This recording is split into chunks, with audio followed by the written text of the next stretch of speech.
Salve, gente boa! Que o Bolsonaro é réu, você já sabe, você já acompanhou no noticiário, você já viu os vídeos, o voto do Xandão que foi demolidor. Se não viu, tem um resumo aqui no canal, você pode dar uma olhada também. Enfim, o que vem depois? Qual é o desdobramento disso e quais foram os bastidores desse julgamento da denúncia do Bolsonaro? Isso pouca gente tratou e eu vou tratar aqui com você. Porque, por exemplo, Bolsonaro ontem foi lá no STF, acompanhou o julgamento. Hoje já não apareceu. Por quê? Porque caiu numa fake news, você acredita? Pois é, vou te contar que fake news é essa.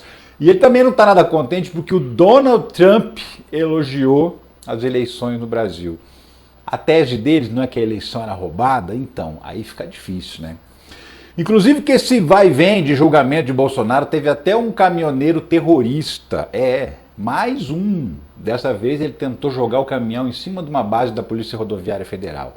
E ele admitiu que aquilo ali era por causa do Bolsonaro. Aconteceu agora, essa madrugada, tá? Carla Zambelli, todo dia uma notícia ruim para Carla Zambelli.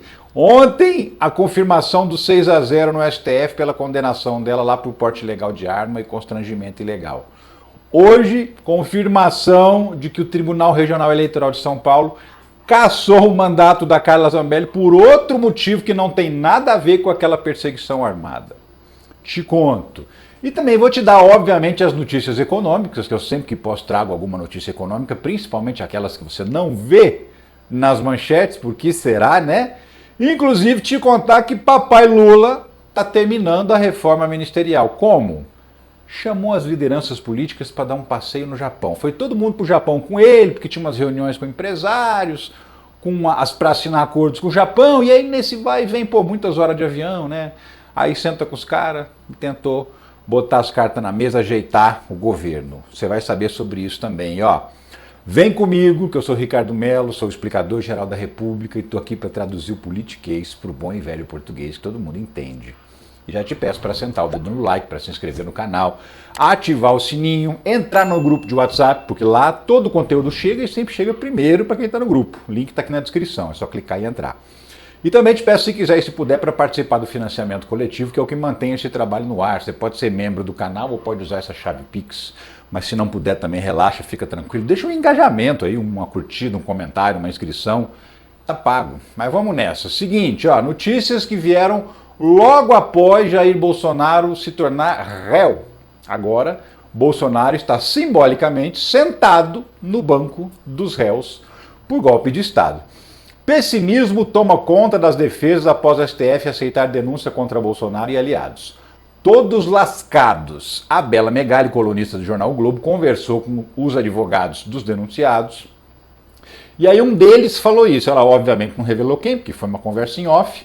Mas ele falou, ó, estamos lascados. Por quê? Por conta da maneira com que a denúncia foi aceita. Os votos dos ministros, a ênfase que eles deram para a gravidade do crime de tentativa de golpe de Estado. E mais do que isso, eles não deixaram de perceber uma coisa que aconteceu na véspera, no dia que os advogados estavam fazendo a sustentação oral, a defesa dos seus clientes. E o que é? Nenhum advogado negou que estavam tentando dar um golpe de Estado. Nenhum. A única coisa que os advogados dizem é, olha, o meu cliente não estava participando, mas realmente o crime é grave, é muito sério, o golpe de Estado é muito sério, mas o meu cliente não participou, ou seja, eles admitem, pela primeira vez, né, eles admitem que teve mesmo uma tentativa de golpe, não ficam negando, porém, só tenta livrar a cara do próprio cliente, cada um com o seu. E aí, nesse de cada um tentar livrar a sua cara, você já viu para quem vai sobrar, né? Agora vai todo mundo prestar depoimento durante a instrução processual, certamente você vai ver mais gente entregando o Bolsonaro, porque o Bolsonaro virou as costas para todo mundo e provavelmente todo mundo vai virar as costas para o Bolsonaro também. E ele vai dançar com isso. E aí, como eu te falei, o Bolsonaro não foi, né? Arregou. Esquerda e até aliados criticam o Bolsonaro por não ir ao STF. Você sabe que ontem, na hora que estava analisando as preliminares, a defesa dos advogados, o Bolsonaro estava lá, sentadinho, passou o dia inteiro sentadinho no STF, em silêncio e tal. Hoje ele não apareceu. Você não acredita o motivo. Pois é. Muita gente criticou, falou que ele devia ter ido, que ele devia ter bancado, já que ele foi ontem e tal. Mas olha isso, desinformação sobre tornozeleira fez Bolsonaro desistir de ir ao STF. Ele caiu numa fake news. Seguinte, alguém próximo ao Bolsonaro chegou ali como quem não quer nada e falou assim, sei não, mas se você for no STF hoje, periga você sair de lá de tornozeleira no pé, hein? Sei não. Bolsonaro pensou assim, será? Olhou para um lado, olhou para o outro, falou, eu não vou é nada, vai que eu saio de lá de tornozeleira mesmo. Né? E mesmo outras pessoas dizendo que não havia esse risco, porque não tem sentido, a tornozeleira seria uma medida cautelar diversa à prisão, que ele teria que dar um motivo, e se não tem motivo para prisão, também não tem motivo para medida cautelar, pelo menos não por enquanto. Né? Foi uma invenção de algum desses malucos que fica no entorno do Bolsonaro. Mas como ele tem essas teorias das conspirações, acha que querem matar ele envenenado, todo mundo está contra ele. Ele falou, poxa, não vou não. Então, assim, demonstrou mais uma vez que é um frouxo, um arregão, um amarelão. Por quê? Porque no primeiro dia, como ele não estava sentindo cheirinho de tornozeleira no pé, ele foi lá, todo valente, peito estufado, assistiu todos os pronunciamentos dos advogados, tentou olhar para os ministros ali para intimidar os ministros, criar aquele jogo de cena todo. Bastou alguém falar, Bolsonaro, você pode sair de lá com a tornozeleira. Nem era verdade, porque não tinha esse risco. Ele amarelou, não apareceu. Não foi, ficou assistindo a sessão pela televisão do Senado, foi lá para o Senado. E aí, assim, também era um gesto simbólico, né? Porque o Senado é o único poder que pode aprovar o impeachment de um ministro do STF. Então, por isso que ele foi para o Senado, para fazer esse gesto simbólico e tal. E aí o resultado, que é aquele resultado que você já sabe, todo mundo já sabe, né? Trama golpista, por unanimidade, 5-0, STF torna réus Bolsonaro e os aliados. São 7 ao todo 8, né? 7 mais o Bolsonaro. Já até falei desses réus aqui ontem, enfim, já mostrei todo mundo, se você quiser, vai no vídeo anterior meu que eu estou falando exatamente sobre quem são os réus e mais umas outras curiosidades do primeiro dia de julgamento que foram bem interessantes também, tá? E o que pode dar isso aí? Qual que é a pena que o Bolsonaro pode pegar? Então, o pessoal lá do Diário do Centro do Mundo ligou para vários advogados para perguntar, e aí, calculando as penas dos crimes, né, que são 5, né? Dano ao patrimônio, dano qualificado, dano ao patrimônio protegido, a organização criminosa armada, atentado ao Estado Democrático de Direito e golpe de Estado. São 5 crimes. E aí os jornalistas perguntaram assim, dá para calcular, para a gente saber mais ou menos quanto pode ser a pena do Bolsonaro, porque tem uns agravantes, tem umas questões aí que envolvem, né, plano de assassinato, enfim, crime contra maior de 60 anos, tem um monte de agravante aí. Quanto é que dá? Então, os advogados falaram, olha, entre 25 e 35 anos de cadeia para Jair Bolsonaro, que é o líder da organização criminosa. Se os buchas de canhão estão pegando 17, que é aquela galera que foi pro quebra-quebra, que foi levada lá, tipo gado realmente, que você solta no pasto, se eles pegaram 17, os líderes, aquelas pessoas que organizaram tudo, que até bancaram os acampamentos golpistas, ajudaram a levantar dinheiro para bancar os acampamentos golpistas, usaram o poder público, a presidência da República, usaram cargos de ministro para poder interferir nas eleições e tentar manter o Bolsonaro no poder, essa galera vai pegar muito mais. Então, assim, a estimativa dos advogados é que Bolsonaro pega entre 25 e 35 anos de prisão. E aí tem um detalhe. Bolsonaro está inelegível, 8 anos, certo? Certo. Se ele pegar 25 anos de cadeia, quantos anos Bolsonaro fica inelegível? 33, não só 8, 33 anos. Por quê? Porque durante todo o período do cumprimento da pena, 25 anos, que eu falei 25 aqui, ele também está inelegível. E aí o processo de inelegibilidade eleitoral, que é aquele que ele foi condenado lá pela reunião com os embaixadores e pelo comício que ele fez no 7 de setembro, foram 2 condenações, essa pena de inelegibilidade só começa a contar a partir do fim da pena processual criminal que ele responde. Então, conta 25 anos de pena, terminou, conta mais 8, que é a inelegibilidade total, daria 33 anos. Bolsonaro acabou agora, esses dias, de fazer 70 anos, ou seja, ele ficaria inelegível até completar 103 anos de idade. Será que ele chega lá? Bom, se ele não comer camarão, talvez, né? Mas enfim, seguimos aqui. Bolsonaro abandona roteiro, adota modo cercadinho e dispara ataques após virar réu por tentativa de golpe. Depois que saiu o resultado do julgamento, Bolsonaro chamou uma entrevista coletiva, que na verdade foi um pronunciamento, não respondeu pergunta de ninguém, E falou, esbravejou, desfiou um rosário de mentiras, todas as mentiras que ele conta lá desde 2019, desde antes até. Ele contou tudo de uma vez só, tipo 15 mentiras por minuto, uma coisa absurda, né? E ele ficou lá falando para os jornalistas, fazendo pronunciamento, falando da ditadura de toga, falando que os ministros são contra ele pessoalmente, falando dos feitos, entre aspas, muito entre aspas, do governo dele, que o governo dele teria melhorado a economia, que o governo dele teria levado água para o Nordeste. Um monte de mentiras, as mentiras do inquérito da Polícia Federal, das urnas, as mentiras da Venezuela, contou mentiras sobre a eleição da Venezuela, falou que só descobriu a fraude porque tem voto impresso, não tem nada a ver uma coisa com a outra, né? A fraude foi descoberta por causa do boletim das urnas, e o boletim das urnas a gente também tem aqui no Brasil, é outra coisa.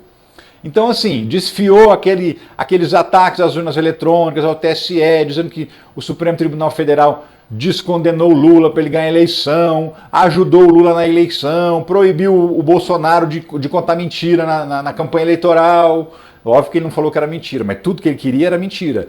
Era falar que o Lula apoiava o aborto, era falar que o Lula era pedófilo, era falar que o Lula era ligado com o PCC, era falar que o Lula era ligado com o Comando Vermelho, tudo mentira, né? E ele queria contar essas histórias, foi impedido corretamente pela Justiça Eleitoral, porque era tudo um monte de fake news. Aí ele desfiou esse monte de fake news. Óbvio que eu não vou mostrar, porque só tem ladainha, chororô, conversa fiada, não tem nada nem para ser rebatido, né? E eu não vou ficar aqui batucando para maluco dançar, nem pensar, né? Mas enfim, Bolsonaro está nessa situação, tanto que está nessa situação de ele bancou um cercadinho, porque ficou bravo, esbravejou, né? Ameaçou uns jornalistas, que o jornalista fazia pergunta e ele não queria responder. Até que ele falou, você está me irritando, não sei o quê. Bolsonaro sendo Bolsonaro, né? Até esse portal que é de extrema direita, que é bolsonarista, Bolsonaro faz defesa para a torcida.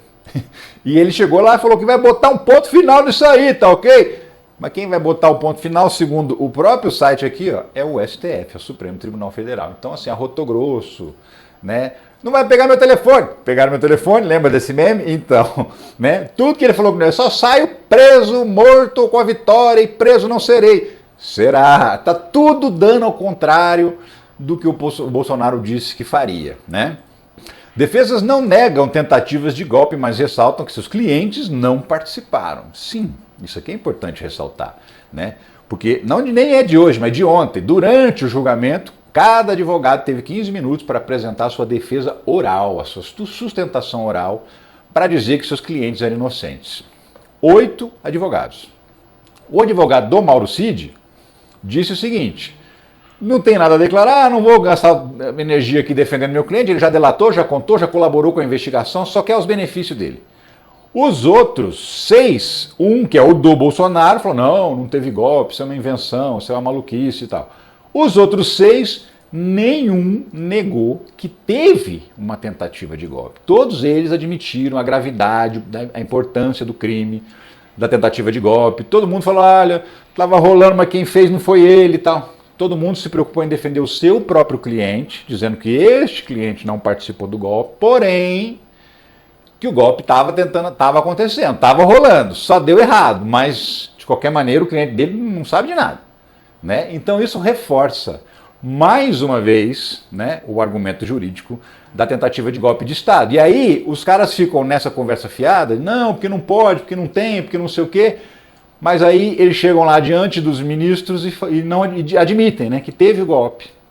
Só não teve a participação, tipo o Braga Neto. Não, o Braga Neto não teve o golpe, mas o Braga Neto não estava nisso. O Almir Garnier, lá, o almirante da Marinha, não. Estava tendo um golpe aí, mas o almirante não participou disso.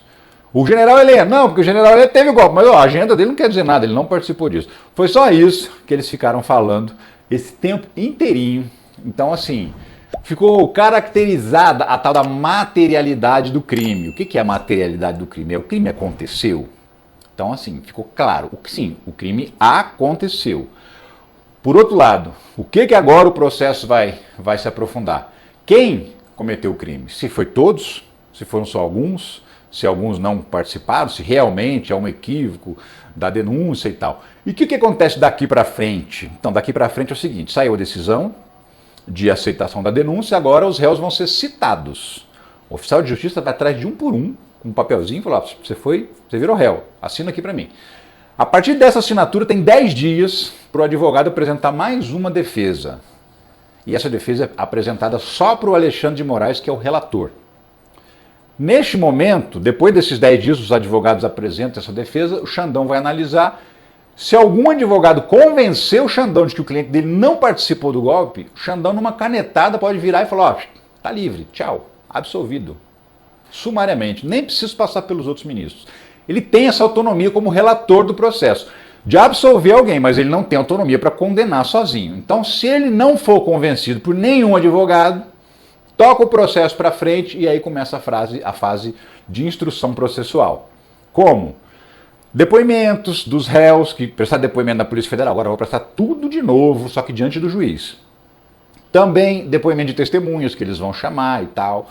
Pode ter, o advogado pode pedir para produzir prova. Por exemplo, eu quero uma perícia no telefone do Mauro Cid para ter certeza que aquilo que ele falou é aquilo mesmo. Estava lá mesmo no telefone. Ele pode pedir uma perícia dessa, essa perícia vai ser apresentada e outras, né? Essa fase de instrução processual não tem uma data muito definida, porque vai depender muito desses pedidos que os advogados podem ir apresentando. Mas cada vez que ele apresenta um pedido, o juiz despacha e fala tantos dias para devolver. Beleza. Aí quando chega no final, depois que todas as provas foram produzidas, todo mundo foi ouvido, todas as testemunhas, todos os réus, aí chega a fase das alegações finais. Aí o Ministério Público Federal, no caso o Procurador-Geral da República, o Paulo Gonet, vai fazer as alegações finais dele, dizendo, olha, eu acho que eles têm que ser condenados por isso, por isso, por isso, eu acho que eles fizeram isso, isso e isso, as provas que foram apresentadas vão na direção assim, assim, assado, e eu acho, inclusive, que a pena dele deve ser a pena máxima, ou a pena mínima, ou a pena média de tantos anos, ele pede. Depois de 5 dias que o Paulo Gonet apresentou essas alegações finais, aí é a vez da defesa apresentar as suas alegações finais. Então ela apresenta depois da acusação. E aí os advogados vão dizer, olha, não condena meu cliente por causa disso, disso e disso, porque ele não fez, porque não falou, porque não aconteceu, porque ele não estava lá, porque, enfim, todos os argumentos da defesa. Depois dessas alegações finais entregues, é marcado finalmente o julgamento, uma votação igualzinha a essa que aconteceu hoje. Cada ministro vai votar, vai dizer do que ele está convencido. E se der 3 votos para condenar o Bolsonaro, está condenado. Tá? Se for unânime, 5-0 a condenação, ele dificilmente consegue recorrer para ser julgado no plenário. Se tiver alguma divergência, ainda pode ser que ele consiga recorrer para ser julgado pelos 11 ministros. Né? Mas aí, se ele for condenado, tem um ou outro recurso ainda, embargos de declaração, embargos infringentes, embargo não sei das quantas, e aí consegue atrasar ali alguns meses. A estimativa é que entre setembro e outubro aconteça o julgamento do Bolsonaro, e a minha expectativa é de que ele seja condenado, ele e essa turma toda de golpistas. E aí mais esses prazinhos de recursinho daqui, recursinho dali, não são muitos, porque já é no STF direto, mas ainda tem alguns. Ele pode atrasar essa prisão mais 3, 4 meses, aí, 5 no máximo. Então, assim, no primeiro trimestre de 2026, Bolsonaro já poderá ser preso. No primeiro trimestre, janeiro, fevereiro, março, por aí, no máximo. A gente já pode ver Bolsonaro na cadeia. Vai para Papuda? Não, não vai para Papuda. Bolsonaro é ex-presidente, então tem direito a uma prisão especial e, além disso, ele é militar, né? Lembrando que ele é capitão reformado do Exército. Como militar, ele vai para uma prisão militar. Ele vai lá para a Vila Militar, sei lá, vai ser vizinho do Braga Neto, vão ficar jogando xadrez, capaz que o Bolsonaro sabe jogar xadrez, né? Vai ficar jogando palito, né? Vai ficar jogando truco, os dois lá na cadeia, porque é o que vai restar para eles nos próximos tempos. Enfim, vamos seguir aqui porque é o seguinte, além dessas más notícias, veio uma outra. Porque nessa entrevista que o Bolsonaro deu, entrevista não, né, nesse pronunciamento, ele pisou muito na história das urnas, porque as urnas, não pode confiar nas urnas, não sei o que e tal. E aí olha o revés que ele teve. Análise. Para Bolsonaro, pior do que a unanimidade, que é dos ministros que aceitaram a denúncia, só o aval de Trump ao sistema eleitoral brasileiro. Sim, ele pisou tanto na história das urnas, porque as urnas são erradas, porque as urnas são fraudadas, porque as urnas não sei o quê. Aí vem essa notícia, que na verdade essa notícia foi até antes, foi no começo do dia. Trump cita Brasil como bom exemplo de sistema eleitoral seguro. O Donald Trump, que é o cara que ensinou, inclusive, o Bolsonaro a contestar as eleições, ele soltou um decreto, que é uma ordem executiva, que é tipo um decreto aqui no Brasil, que é a mesma coisa, mudando algumas regras das eleições, porque lá não tem justiça eleitoral, igual acontece aqui no Brasil. Lá é o próprio Poder Executivo, cada estado tal, que organiza a sua eleição, mas tem algumas regras que são nacionais. E aí, assim, que regra que ele mudou? A regra de como que o eleitor comprova que ele está apto a votar. Segundo Donald Trump, é tudo feito na base da autodeclaração. Você chega lá com um documento, fala, ó, eu sou americano, vim votar. Declara, sou americano, mas pode não ser, pode ser um, segundo ele, pode ser um estrangeiro, não sei como, né? Porque você tem que apresentar um documento, mas enfim. Um estrangeiro pode vir votar aqui sem ter direito e tal, porque é na autodeclaração. Então aí na ordem executiva que ele assina, no decreto que ele assina, ele cita dois exemplos muito positivos. Ele diz que o Brasil e a Índia são exemplos positivos de confirmação do cadastro biométrico dos eleitores, ou seja, o dedinho que você coloca lá para votar, saca? Dedinhozinho, é digital, então. Você é cadastrado no TSE, então quando você vai votar, você bota o dedinho lá, sabe que é você, que sabe que você é o cara apto a votar. Não tem problema, não tem choro, não tem vela. Então, isso foi o que o Trump falou, olha, eles têm um sistema extremamente seguro lá para ter certeza que os eleitores são os eleitores mesmo, então vamos copiar, né? E aí pegou mal, virou uma gozação, todo mundo falou, tá vendo, o Trump elogiando a eleição brasileira, vocês falando bobagem da urna eletrônica, o Trump, que é o seu ídolo, elogiando a urna brasileira, né? E os bolsonaristas ficam sem ter o que fazer, né? Bolsonaristas tentam ginástica retórica para explicar elogio de Trump ao sistema eleitoral brasileiro. Porque é o seguinte, eles começaram rapidamente, foram para as redes sociais para dizer assim, não, o Trump não estava elogiando a segurança das urnas eletrônicas brasileiras, não, está elogiando só a biometria. Né? Mas isso não significa que as eleições brasileiras são seguras. Assim, faltou eles explicarem qual o sentido de adotar um sistema de segurança numa eleição que você pretende fraudar, né? Se o TSE, se a Justiça Eleitoral está querendo fraudar a eleição, ela não vai adotar um sistema de segurança, você não acha, né? Então isso eles não conseguiram explicar muito bem, mas ficaram tentando desconversar, porque onde já se viu, o Trump não ia fazer uma coisa dessa com a gente e tal, mas fez. O Trump falou, ó, o Brasilzão, a eleição do Brasil é segura, a gente tem que seguir esse mesmo modelo aqui nos Estados Unidos, vamos copiar o Brasil. Tá? E o Bolsonaro ficou jogando borracha fora lá na conversa dele, no pronunciamento dele de urnas, aquela velha ladainha, aquela velha história de auditoria, voto impresso, voto não impresso, que não sei o que, enfim, enchendo o nosso saco.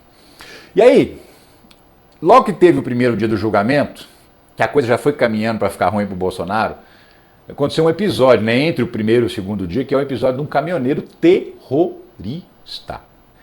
Admitido, confesso, tá? Não é que eu estou usando essa expressão porque eu acho, não. O próprio caminhoneiro disse isso. Pois é.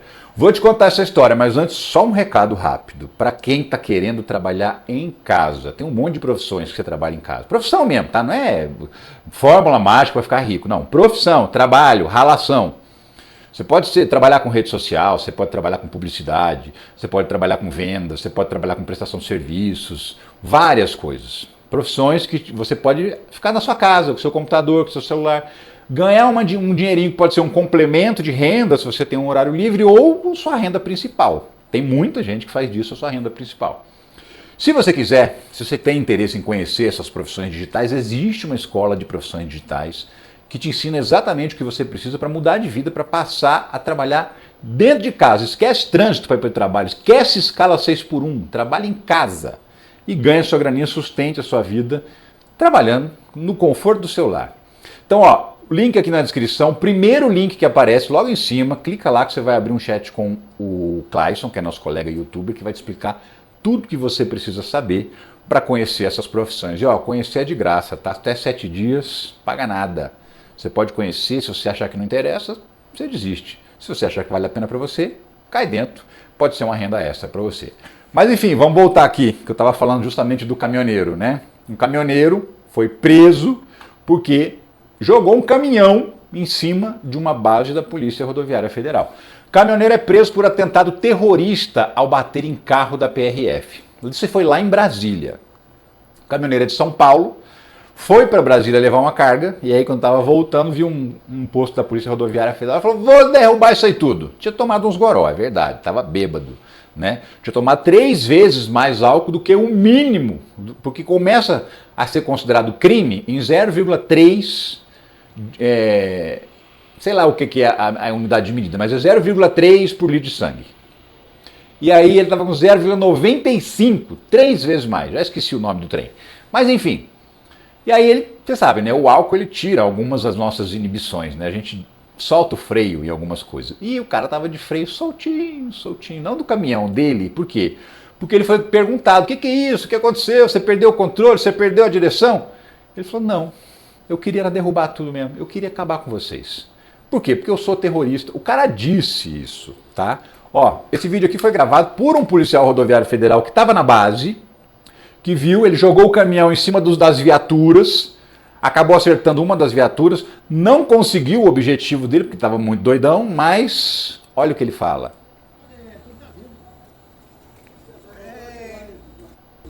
Não, eu queria derrubar a sua barraca toda, mas não deu certo. A gente tá atrapalhando. Ah, você quer acertar o posto aqui, ó? Estou, exatamente. O senhor tá vindo de onde, você tá falando?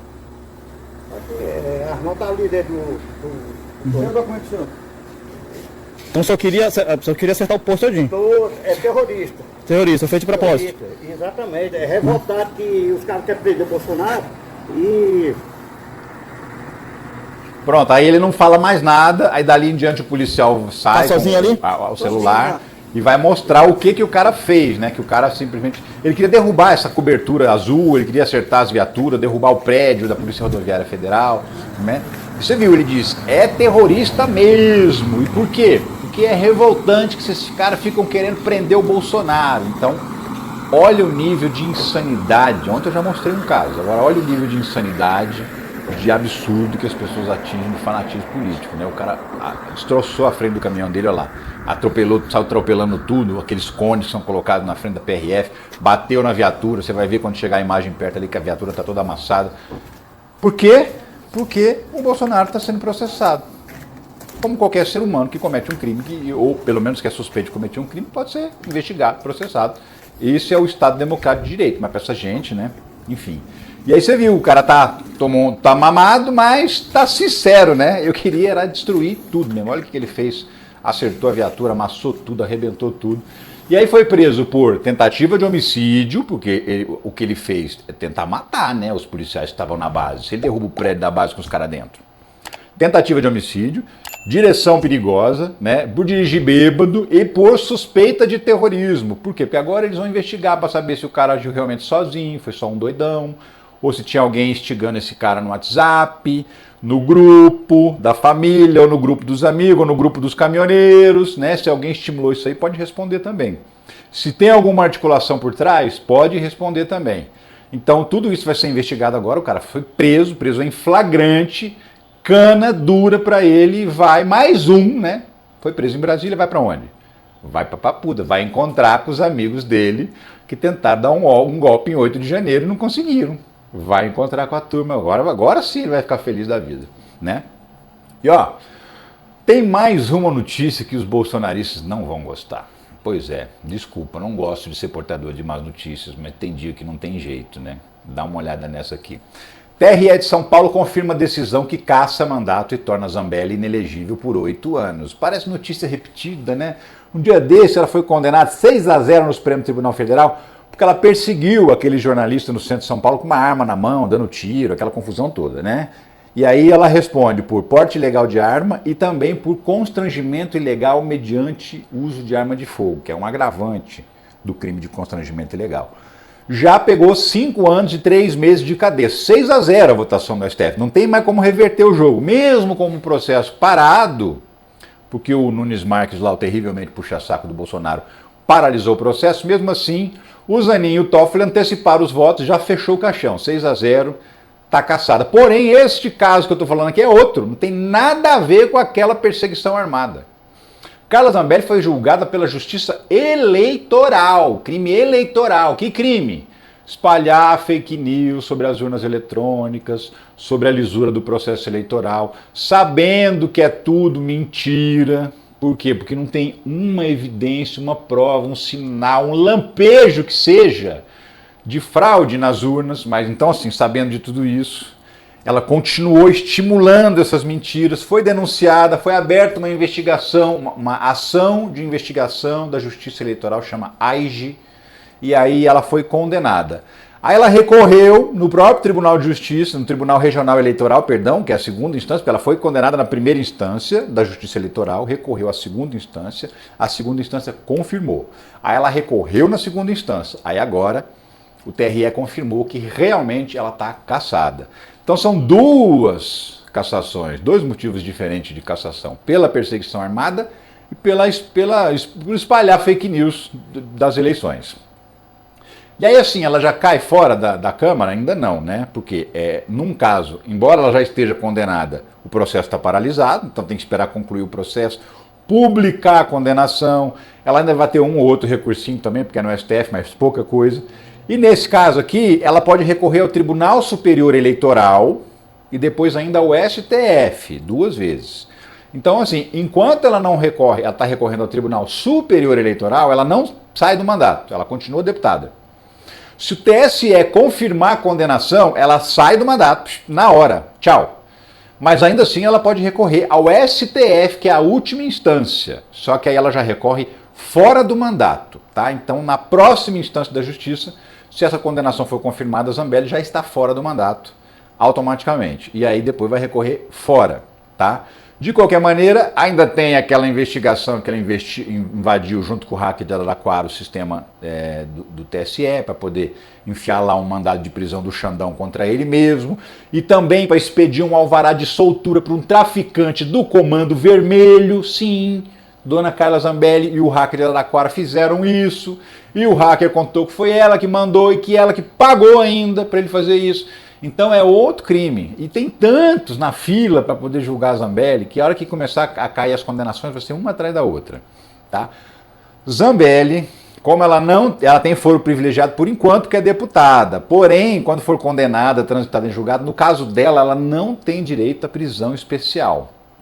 Vai para colmeia. Ou, como ela é paulista, né, se for presa em São Paulo, talvez vai ficar presa lá em Tremembé, no presídio dos famosos, né? Junto com a Suzane von Richthofen, que estava lá, ficou lá um tempo, né? Junto com a Elise Matsunaga, junto com essa galera. Vai ficar a Carla Zambelli lá no presídio de Tremembé ou lá na colmeia, junto com as golpistas que estão presas lá, né? E aí, detalhe, tem um reflexo. Essa cassação da Carla Zambelli, que reflexo? Cassação de Zambelli pode ameaçar mandatos de deputados do PL com retotalização dos votos. Sim. Carla Zambelli teve 946 mil votos, então ela é chamada de puxadora de voto. As sobras dos votos dela ajudaram a eleger mais 2 deputados. De quem que eu estou falando? Tiririca, o próprio, e Paulo Bilinski, da Polícia Civil, acho que é delegado da Polícia Civil, um nojo de pessoa, um crápula, né? Nojento. Mas que também se elegeu na raba, quer dizer, na barba, nem na raba nem na barba, vai na rabeira da Carla Zambelli, né? Desculpa o ato falho aí. E aí, como ela cai, os votos dela, 945 mil, são considerados votos nulos. E aí, o cálculo do coeficiente eleitoral é todinho refeito. Você pega toda a votação do Estado de São Paulo, retira quase 1 milhão de votos, que é a votação que ela teve, calcula de novo e vê quem fica e quem cai. Então, os dois, ó, dançam, perdem o mandato. Se Carla Zambelli cair, eles caem junto. Cai o Tiririca e cai o Paulo Bilinski. E aí você pergunta para mim, o que você acha, Ricardo? E eu te respondo, eu acho é pouco. Pois é, ó, notícias econômicas. Eu sempre trago uma ou outra notícia econômica aqui. Por quê? Porque os portalões, né, os grandes veículos de comunicação nunca dão notícia econômica se ela for boa. Se ela for má, pode esperar que eles venham com tudo. Mas se for notícia boa, dão uma notinha de rodapé num cantinho e tal. Até porque o que eu vou te mostrar são notícias. Então elas foram publicadas, mas de destaque, de jeito nenhum. Não, você tem que procurar para achar, né? Ó, exportações crescem 16% pela média diária, comparando com março de 2025 com o mesmo mês de 2024. Então, de março de 2024... foi feita uma quantidade de exportações. Em março de 2025, essa quantidade cresceu 16%. Se você pegar desde o começo do ano, desde janeiro, 1º de janeiro, as exportações já chegaram a 69 bilhões de dólares, não é de reais não, de dólares, tá? 7 vezes 5, 35, vai dar uns 400 e poucos bilhões de reais, quase meio trilhão de reais em exportações. Um crescimento absurdo, como você está vendo, 16%. E aí, detalhe, o superávit da balança comercial, que é o quê? O que você exporta a mais do que o que você importa, já está chegando a 8 bilhões de dólares, que dá aí também 45 bilhões de reais, mais ou menos, ou seja, lucro. Vendi mais do que comprei. Então, estou falando de 8 bilhões, quase 8, dá 7,900 e pouco, 8 bilhões de dólares de superávit da balança comercial. Empresas brasileiras vendendo mais lá para fora e o Brasil comprando menos do que isso lá de fora, ou seja, dólar entrando no Brasil. Isso também ajuda o dólar a cair, né? Porque tem mais oferta no mercado nacional. E quando o dólar cai, os preços caem junto. Outra notícia que eu queria comentar contigo rapidinho. Indústria de alta tecnologia volta a crescer após 5 anos seguidos de queda. O que é indústria de alta tecnologia? É indústria que fabrica avião, fabrica peças de computador ou os computadores prontos, laboratórios farmacêuticos que desenvolvem medicamentos, fazem pesquisa, não sei o quê. Isso é indústria de alta tecnologia. O produto fabricado é um produto de altíssima tecnologia. Existem também as indústrias de média tecnologia, por exemplo, a indústria automobilística, sei lá, a indústria de armas. E tem a indústria de baixa tecnologia, que ela não usa tantos equipamentos tecnológicos e também não produz um produto tecnológico. Sei lá, uma indústria de calçado, por exemplo, é uma indústria de baixa tecnologia. Não porque a indústria não seja moderna, mas porque o produto que ela faz não é um produto que tenha tecnologia, né? Então, essa indústria de alta tecnologia ficou 5 anos caindo. E agora, em 2024, ela voltou a subir. Subiu 6,6%. Isso é mais do que o que subiu a indústria como um todo. A indústria toda subiu 3,8% em 2024. Só a indústria de alta tecnologia subiu 6,6%, quase o dobro da quantidade de crescimento das indústrias. Então, assim, outro setor industrial que está vendendo mais, está tendo mais clientes com dinheiro para comprar o produto dela e ela está crescendo. E para finalizar, a viagem do Lula, vem e não dá ponto sem nó, né? Essa que é a real. Tales, que é o Tales Faria. Em viagem, Lula finaliza a reforma ministerial e deve afastar petistas. O que acontece? Lula foi para o Japão, você está sabendo, né? Pegou um avião, foi para o Japão, foi assinar uma série de tratados comerciais com o governo japonês e também foi ter encontros com empresários japoneses, levou empresários brasileiros para fazer negócio lá. Então o Lula chegou assim, apresentando a galera, ó, trouxe um pessoal do Brasil aqui, sou empresário, vende de tudo, vende carne, vende soja, vende milho, vende tapete, vende tudo que vocês quiserem. Aqui tem uma galera que vende tudo, quer fazer negócio? Senta aqui e vai conversar. Então ele promoveu os empresários, fez promoção de encontros com empresários e importadores japoneses para essa galera comprar produtos brasileiros, mas ele aproveitou para fazer política nessa viagem. Ele convidou alguns políticos para ir na comitiva. Que políticos? Foi o Davi Alcolumbre, presidente do Senado, foi o Hugo Mota, presidente da Câmara, foi o Rodrigo Pacheco, que é o ex-presidente do Senado, acabou de sair, e foi o Arthur Lira, que é ex-presidente da Câmara, também acabou de sair. Então ele reuniu a cúpula do Congresso, chamou outros líderes partidários também para participar dessa viagem, foi todo mundo no avião presidencial. E esse avião presidencial não é aquele que tem cama, que tem dormitório, não, ele foi num avião militar, um avião, porque precisava já muita gente, e aí o avião tem que ter uma capacidade maior. Então ele dispensou o avião que todo mundo chama de Aerolula e foi em outro avião, porque o avião foi cheio de gente. Tinha político, tinha empresário, tinha lideranças sindicais, tinha gente de tudo quanto é lugar que você puder imaginar, que tem interesse comercial, econômico, político, social com o Japão. E aí aproveitou para levar essa galera do Congresso para falar, gente, vamos acertar esse governo aí, vamos dar um jeito, eu preciso terminar o governo, preciso aprovar umas medidas importantes e tal, vocês precisam me apoiar, porque o Centrão vai, não vai, sabe como é que é, né? O Centrão não dá para confiar, mas eu queria confiar no Centrão, como é que vocês fazem? Como é que vocês fazem para me ajudar? Enfim, deve ter sido mais ou menos assim o papo na mesa de reunião. Segundo o Tales Faria apurou, tipo meio que fumaram o cachimbo da paz no avião, olha, eu acho que a partir de agora vai dar tudo certo, vou dar um ministério para não sei quem, um ministério para não sei quem, deve ter umas mudanças, inclusive pode ser que alguns ministros do PT saiam do governo, sejam trocados, não necessariamente trocados por políticos do Centrão, não é disso que eu estou falando, mas assim, são alguns dos ministros que não estão tendo um bom desempenho na avaliação do próprio Lula e da avaliação daquelas pessoas que lidam com o ministério. Então pode ser que tenha algumas mudanças e tal, e aí tem uma maior participação também do Centrão, não necessariamente nesses ministérios petistas, mas em outros, né? E aí ele meio que alinhavou, deixou meio alinhavado a reforma ministerial que falta ele alterar nos ministérios para conseguir governar, finalmente, pelo menos nesses 2 anos finais aí. Vem, não dá ponto sem nó, aproveitou essa viagem para fazer um arranjo político e vai voltar do Japão, espera-se, com um pouco mais de fôlego para governar o país.